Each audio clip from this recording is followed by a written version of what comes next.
Hi, and welcome to another exciting episode of the Andre The Beast Crayton Show. Today, we're going to really talk about the importance of financial independence. But we're going to get that information from a young lady who clearly knows the importance of it and how the lack of it can affect your life. She is one of the best up and coming podcasters. She's a mother. She was a wife, but more importantly, she's an educator. I'd like to welcome to the show, Miss Angela Duncan. Welcome to the show, Angela. Thank you so much for having me here today. You know what? Your story is quite remarkable. And on the Andre The Beast Crayton Show, that's what we do. We bring remarkable, unscripted stories to the masses. Before we get started, tell the viewers a little bit about who you are before we really dive into your whole career and what you're doing for the empowerment of women. Yeah, so I usually start my story by telling people that I am a survivor of childhood abuse and poverty. And when I was old enough to move out of that situation and sign a lease on my own, I left my home in order to heal and to really learn about money. I've always been fascinated with numbers. And even as a little girl, like my Barbies would be bankers, they played with money, but I really had no concept about what money was. And so I was a very curious person and I wanted to pursue education and learn more about money. You share with me something that was very, very crazy. Almost like you wouldn't believe it. It's funny because the majority of people that come on the show, they say, Andre, you never would believe this if I told you about my life. Before you go into that journey about your ability to travel around the world at such a young age, what was it like in your household? Yeah, so I often don't share that part of my story. So I know you said we're going to dive a little bit deeper, but I moved around more times than I even can remember before the age of 15. My mother chose a stepfather into my life, and he was not a good person. Mm-hmm. He stayed on the wrong side of the law, which meant that we had to move a lot. And I can remember when I was 15 and coming home off of the city bus to come home from school, there were police in my driveway. And so I came into a house where my mother was in handcuffs, my stepfather was in handcuffs, my little brother was crying because he didn't understand what was going on. And I was old enough to understand what he was doing. And I was very grateful in that moment because for me, that meant that this person, this devil that lived in this man was going to be removed from my life and no longer would abuse me. And so that was really a turning point in my life for me to understand that, you know, God always has his hand on my life. And whether or not I didn't believe in him at the time, to go through what I did, he had a bigger plan for me. He helped give me the strength to endure what I was going through because he knew he had a mission and I just didn't understand it at the time. When you say the wrong side of the law, what are we talking about? Drugs? How deep was it? I mean, I know you were young, but how deep was it? And this is a two-part question. Why would your mom? I'm thinking from being a father, and I'm thinking from being a mom. You had to have some type of indication that chaos and illegal things is happening in your home around your children. What was your mother like during this time? Yeah, so there was a couple questions in there. One, from what I understood, he was stealing people's identity and buying things and selling them. And so we had multiple names over those years. So I can remember that part of it. And my mom kind of dealt with that by alcohol. So anyone has grown up or has an alcoholic person in their life, they understand that alcohol really takes over your brain. It takes away your common sense and your ability to think clearly. So she used to tell me that she just wanted to have a father in my life and not really understanding that the person that she decided to put in our life was creating more harm to us than was a benefit. But I think the alcoholism really clouded her judgment. Were there other things that was transpiring in your life too at a young age that, and the reason why I'm asking this is I know it's painful for people to open up a closet. The trauma that affects you, clearly, your podcast, there's tons of individuals sharing the same type of story. And I appreciate you coming on, sharing your story. But there were other things that was even more impactful happening to your life at such a young age too, as well, correct? Yeah, and I've only recently been a little bit comfortable. I shared the story of I grew up in abuse. So what is abuse? Right. Yeah, my stepfather sexually abused me. He chose to create acts or do things, that a little girl should never have to go through. And so I had to endure that for almost 8 years of my childhood. And I didn't know any better. I didn't have anybody in my life that would teach me that this was not okay, because he used to tell me that this happened in everybody's household, like this is a normal thing. And, watching TV and understanding that this wasn't a normal thing, but I couldn't turn to my mom because she wasn't really there for me. And we didn't have anybody else in our life because we moved so much. I just kind of grew up thinking that this is just normal. This is the way everybody lives. And so you add that to, I was about 10 years old, and I didn't want to be here anymore. And this is where, like, I know God exists for me, because my brother was born and he gave me my brother because now I had someone to protect. I had a reason to live and to continue. And for those of you who are parents, if you can imagine, like, a 10-year-old little girl being so scared that she just wanted to not be here anymore. That was, just a way for me to understand that God did exist in my life, and he gave me a reason to be here. How often did the thought of not wanting to be here go through your mind? I guess probably when you realized that this wasn't right and you had nobody to go to. What about, that's a part of the question. And the other part of the question is, how many times did they get caught by the police, and where was child services? I mean, I'm trying to figure all this out. And once again, thanks for coming and sharing this story too.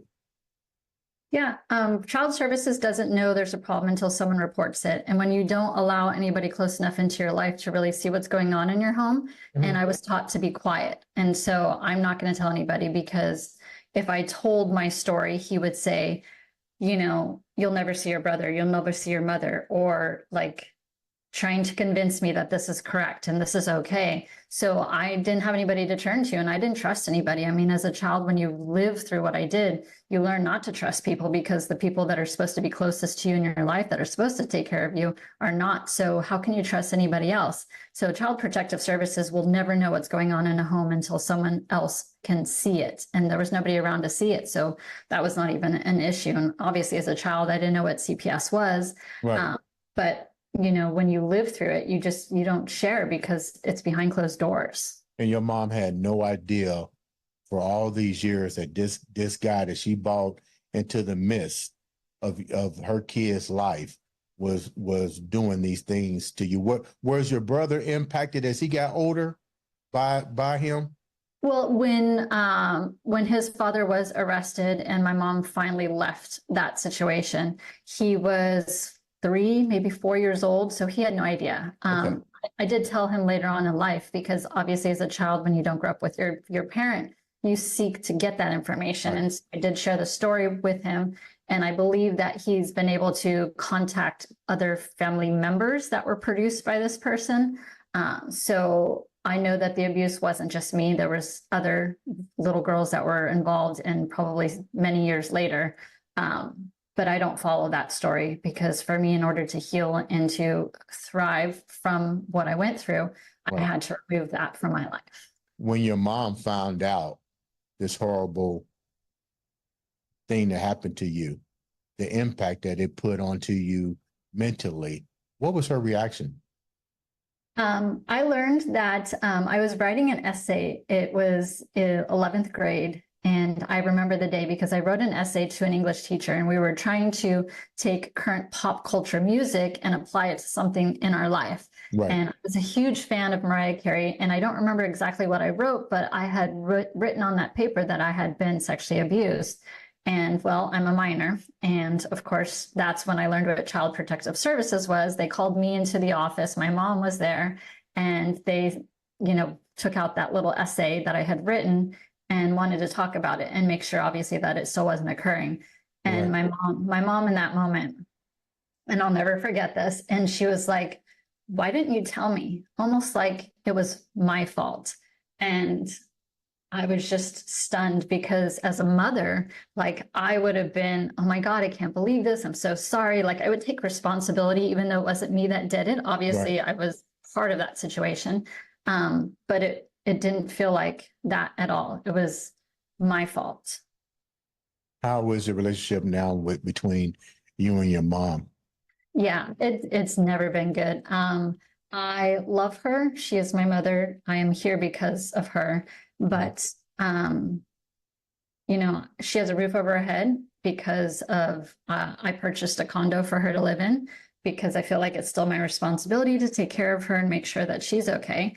And our relationship has never been good. We've never been close, but that's part of like my mission now is because I feel like, or I would like to believe that if she had better financial education, that maybe she wouldn't have stayed there, or maybe she would never have met this person. Maybe she would never have leaned on him to take care of her family. Mhm. And so if I can teach a woman to take control of her own money, that she will never stay in an abusive situation, that her kids will be protected because she took control of her own finances. So let me get this straight. Make sure that we got the viewers and the listeners on the right page.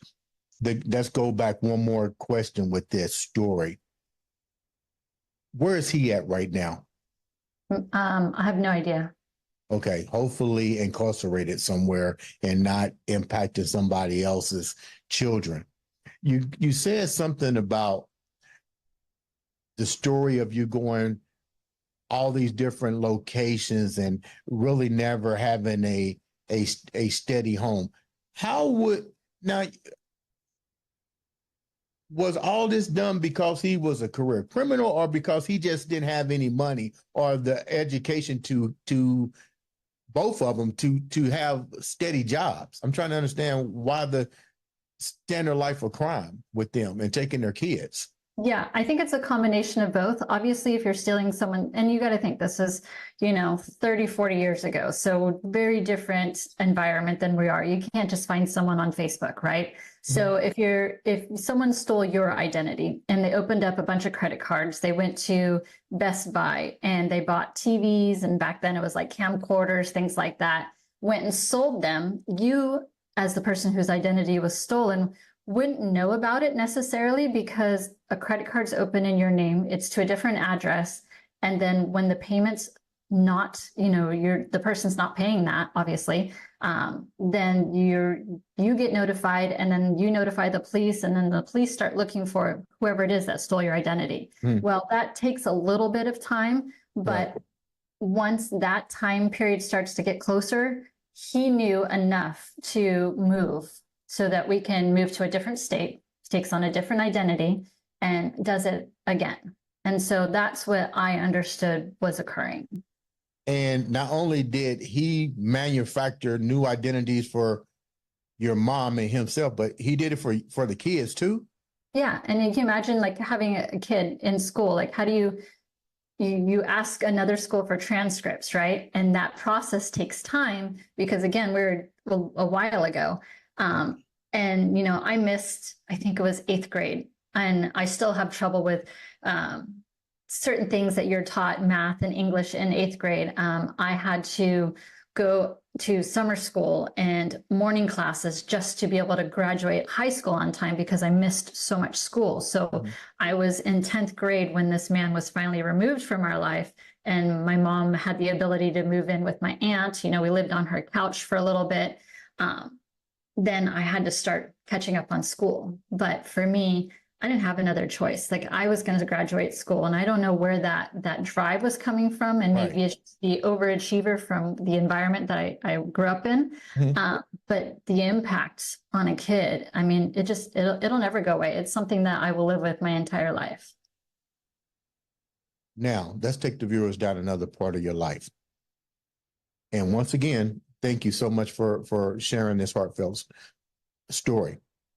You realize the importance of finances at this part of your life. What do you do differently than what they did, and how do you get out of this to start projecting your life in a better, basically removing yourself from this situation?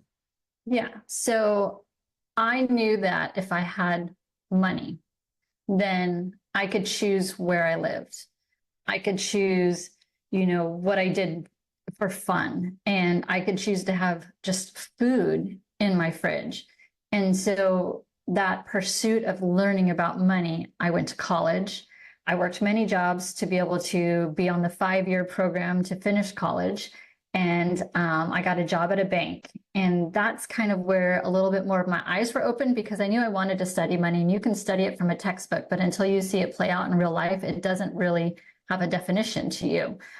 So joining a bank as one of my first careers, I really got to see people in different industries. You know, people would come in and make their bank deposits. And I was always such a curious person. I would ask questions. You know, I remember this one lady came in with like a $50,000 check, which was a huge amount of money to me. You know, at that time I was 20. And I said, "What do you do for a living?" And she says, "Oh, I sell real estate."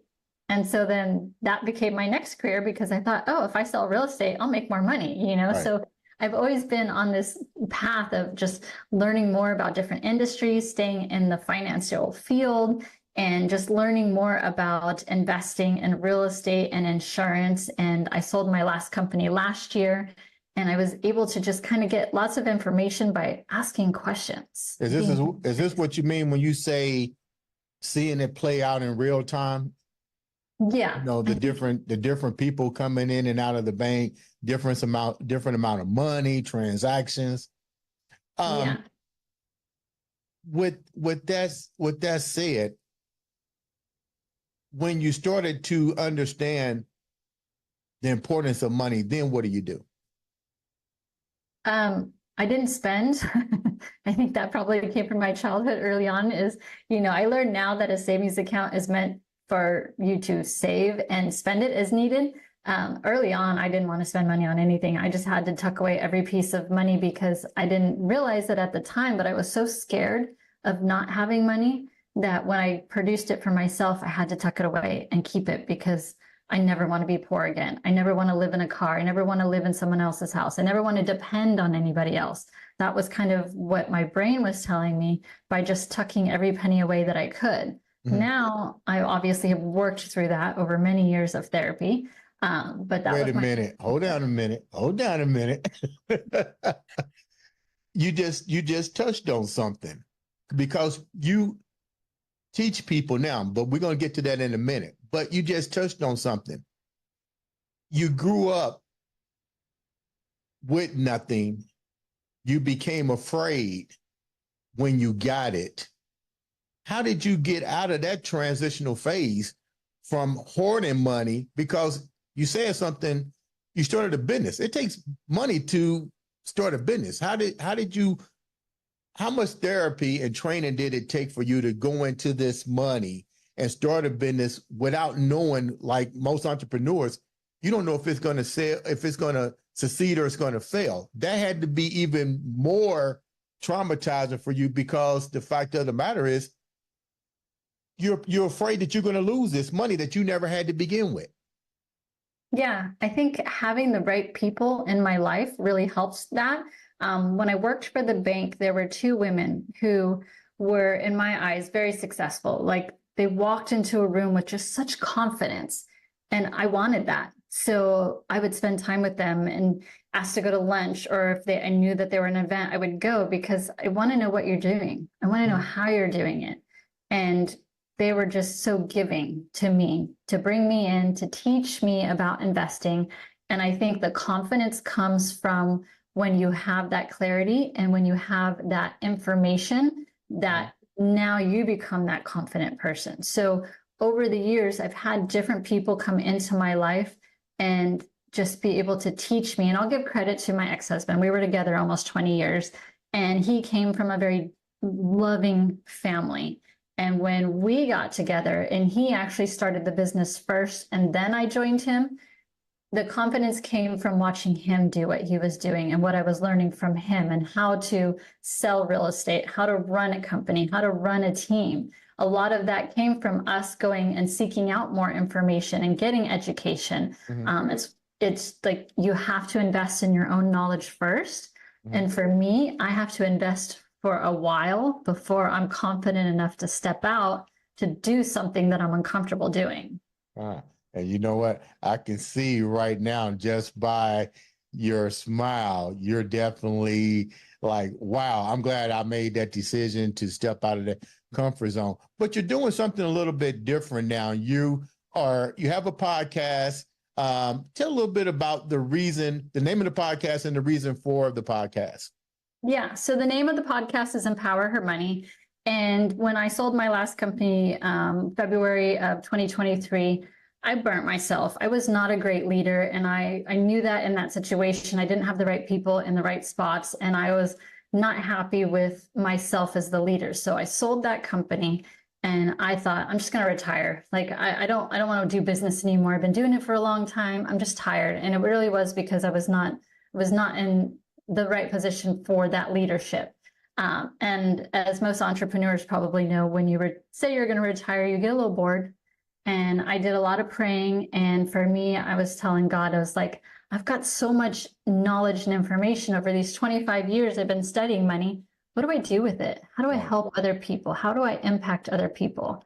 And so podcast is free. How do you give out information to people who can't afford to go to an investment webinar or an event? I'm going to give it to you for free. So if you're choosing to invest in your own education, it's on a platform, go get it, right? How do I reach more people is providing information for free. What are some of the questions that you get on your podcast that basically takes you back to a moment of your life? I love hearing people's stories. We all come from different places in life. We've all learned about money differently. And so I like asking my guests about their early childhood. What did money look like for you? What did you learn from your parents? And I think when, people can relate to you on that level, then they will listen to what you have to say. If they can't relate to you and your story, then your brain kind of shuts off that information. And so I love starting with the early times so that people can get to know the guest, and then they will listen to that story and hopefully walk away from that podcast with something that they can implement into their life right away. I don't want to make it complicated. Let's keep it simple. Let's talk about stories and give one or two tips that you've learned along the way so that the audience can then put that into play into their life. You got over 100 episodes. So that means you've heard a lot of stories on your podcast as it relates to finances, financial well-being, mental finance. What do you, out of all of those hundreds and hundreds of stories, what do you find is the common thread with all of us as it relates to family, trauma, and financial wellness? I don't know that there is a common thread. I've had women on my show that had abundant childhoods whose parents taught them how to be an entrepreneur at like age 5. And then I've had women who, were adopted or came from other countries where money didn't exist for them. I had one woman on my show that used to have to do the 5-mile walk to go get water to bring it home. And now she's hugely successful. But I don't know that I have found a common thread. I think we all just have this thirst maybe to learn more and to better ourselves. And then as we do that, the people around us get impacted and our lives become, financially free for a lot of people. And maybe that, I don't know, maybe that's the common denominators. There's something inside of us that has that thirst and that hunger for more knowledge so that we continue to grow ourselves. What do you find are the top three things that individuals suffer from out of the hundreds of interviews that you had on your show? There's got to be three things that keep repeating themselves in every last one of those guests that you have on your show. Yeah, I think most of us had something in our life where we have a chip on our shoulder. For example, when I was talking about when I made the transition from banking into real estate, I had a boss at that time that said I wasn't going to be good in sales, that I needed to stay on the operations side. And I thought, that's not my story. Right. And I want to prove you wrong. And I've heard that story quite a few times where something happens in these women's lives where someone told them that they couldn't do something. And so they didn't want to believe that story about themselves. And they go to prove to themselves or against that other person that they can do that.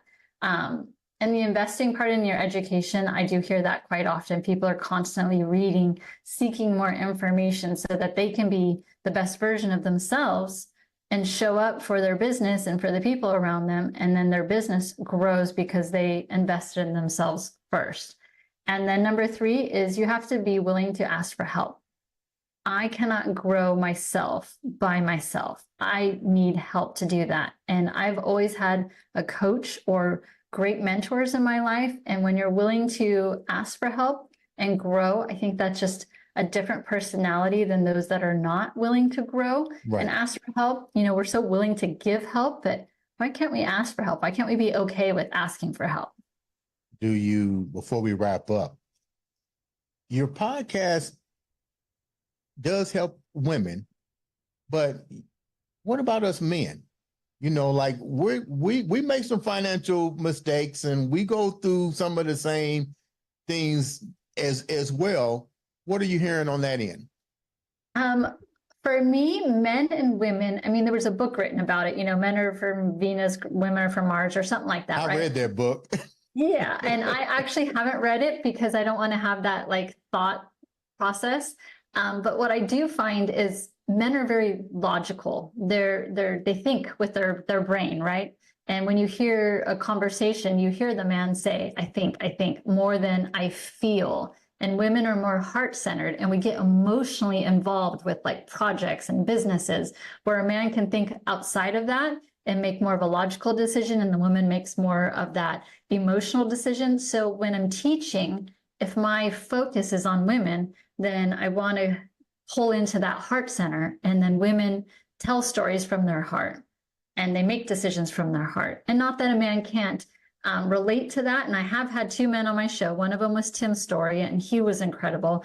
The other one was JLD with Entrepreneurs on Fire. So they just have a different perspective that doesn't quite speak to me the way that my female counterparts do. Now, do you have to bring some of that? Do you have to kind of bring some of that male energy into the female psyche, because you said that they're more of an emotional? So how much of that of your topics how much of the man side do you bring into the women's side to kind of make them understand you got to have a balance of both? You know what I'm saying? Yeah, absolutely. And I think that confidence and clarity is more of a male trait than it is a female trait. When you have someone that walks into a room that's very confident, I tell the women that they have to envision what that looks like. What does that feel like here? So that you can be that on the exterior, because I think male counterparts are really good at showing up with that confidence. And when you show up with confidence, people are going to pay attention. And so the woman has to kind of dive into that masculinity trait so that they can show up with confidence, because they want to impact people. But if you're not confident, then those people you want to impact aren't going to listen to you. How can the viewers reach out to you, listen to your podcast, and if they have any questions about their finances and their financial wellness, can get in contact with you? Yeah, so Empower Her Money is the name of my podcast. It's on most streaming platforms, Roku and Amazon. I'm on Instagram, TikTok, Empower Her Money, and Angela Duncan on Facebook. Angela, leave the viewers with that beast mindset that you definitely have taken full control of, and leave it with the viewers. Yeah, invest in yourself. Keep listening to podcasts, keep finding information that appeals to you. Grow yourself, because the only way that you are going to change the generations in front of you and break the cycle that you've been taught is by investing in yourself and taking action. Ladies and gentlemen, this has been another exciting episode of the Andre the Beast Crayton Show.